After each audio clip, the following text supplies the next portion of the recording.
Monday, April 20th, coming at you from breezy Middle Island, New York. This is the Geowiz podcast, and I am Christopher Colantuono. Thank you very much for coming back. Last week, we talked about Pope Leo XIII's 1888 papal encyclical Libertas, and how it's very much in the here and now with our culture.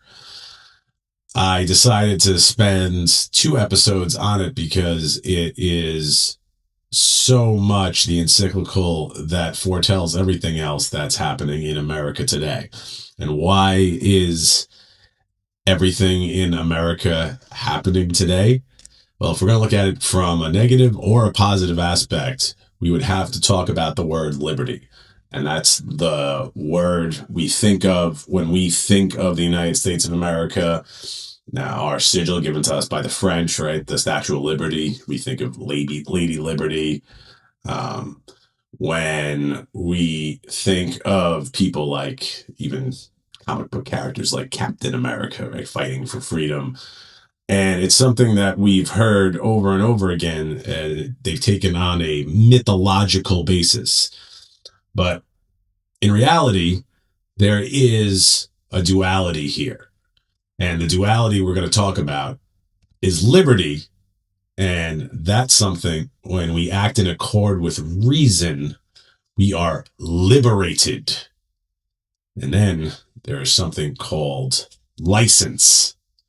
And we do have liberty, but license is something that we will take to deny the right use of our freedom and to sin and do grave error against reason. And that's something that's been known to be true before the time of Christ, is the person that was thought a wise man was always someone who was in touch with their nature and they knew what to do. And that's what we consider to be the essence of natural wisdom.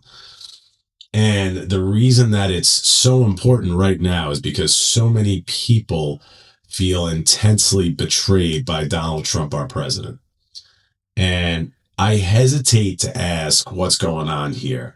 I hesitate to ask what's wrong because now in my 40-some years on this earth, growing up on Long Island, living in New York most of the time, there's never a time where I didn't know who Donald Trump was. And in the late 80s, early 90s, he was involved in a project called the Taj Mahal.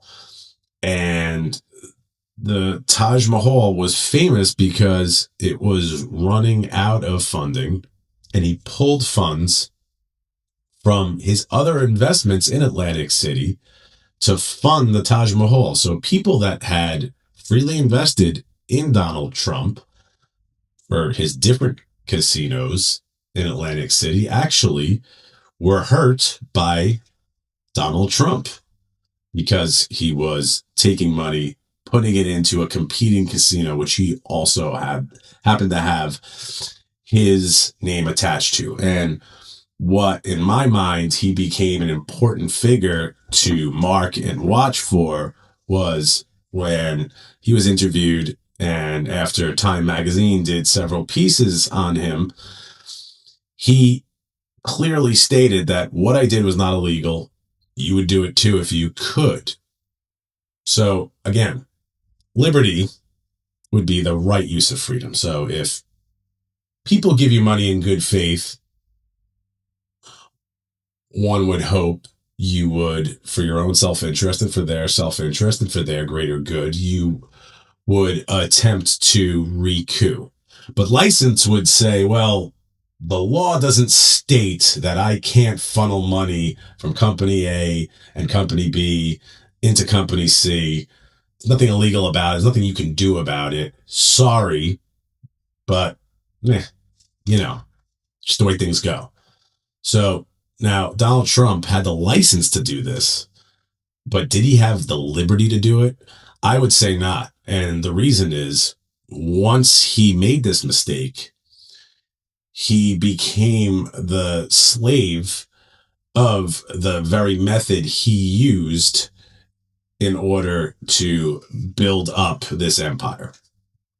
And the reason I'm going into so much depth here is that I think I might have a rare understanding of Donald Trump in that I have always maintained a neutral disposition towards him. And the reason is tyrants can be tolerated for a brief time.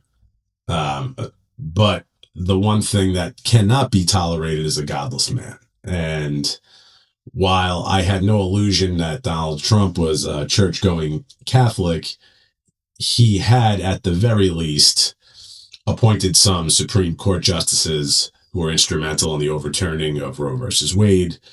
And he had maintained friendships with many prominent Catholics. And yeah, first among them now, you could say J.D. Vance.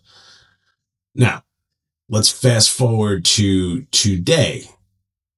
So today, once again, he threatened civilization in Iran if they didn't come to the table in Pakistan. And again, he has the license to do this, but the liberty, even as president, no, Donald Trump, you are not immune from the moral order. And the moral order states very clearly that liberty is only had in the freedom that the truth gives us. So, famous saying, the truth shall set you free. So that means then necessarily, conversely, that the lie will set you in chains. And I don't know how much of a liar Donald Trump has or hasn't been in the past, as much as his story could change from day to day. So if you change your beliefs for different reasons, spurious or not, I don't know if that makes you a liar. It makes you unreliable in your statements and opinions to me, and that's very important.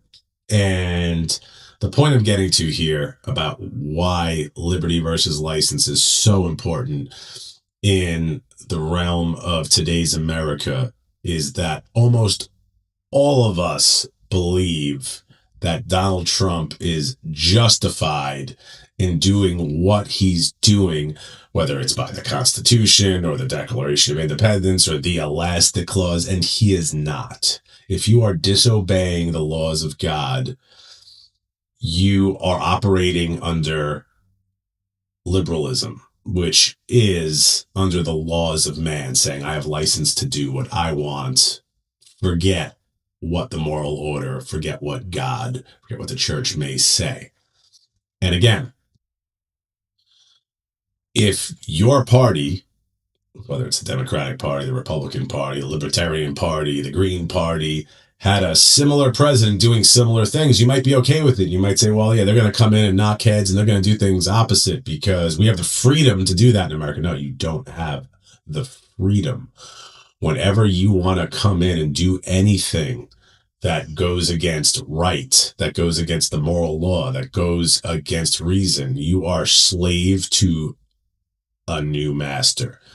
And until we understand that, things will never get fixed. And as I've heard stated succinctly again and again in the last few weeks, we are looking for a worldly solution to a spiritual problem. The issue is not temporal. It is not of this world. The issue is the moral order. Is there any freedom to do what you want under the moral order? And the answer is no, not unless you are operating within that moral order. Once you exit that order, you are inherently in vice and therefore a slave to that vice. I'm Christopher Colantuono. This is the Geowizdom podcast. Thank you for visiting.